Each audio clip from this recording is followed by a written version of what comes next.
POV. Only boys can understand this feeling. నాన్న ఎప్పుడైనా బాధపడ్డా? ఏమో, ఇద్దరూ సమానమే అయినా పిల్లల ప్రేమను పొందడంలో తరతరాలుగా నాన్నెందుకో వెనకబడ్డాడు. అమ్మకి మాకు బీరువా నిండా రంగురంగుల చీరలు బట్టలు, నాన్న బట్టలకు దండెం కూడా నిండదు. తనని తాను పట్టించుకోవడం రాని నాన్న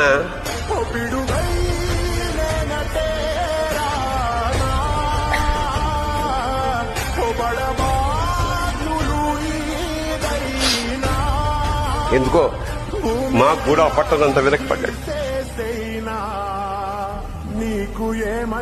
అమ్మకి అన్నో కొన్నో బంగారు నగలు, నాన్నకి బంగారు అంచుల పట్టు పంచి ఒకటే. కుటుంబం కోసం ఎంత చేసినా తగిన గుర్తింపు తెచ్చుకోవడంలో నాన్నెంతో పాపం బాగా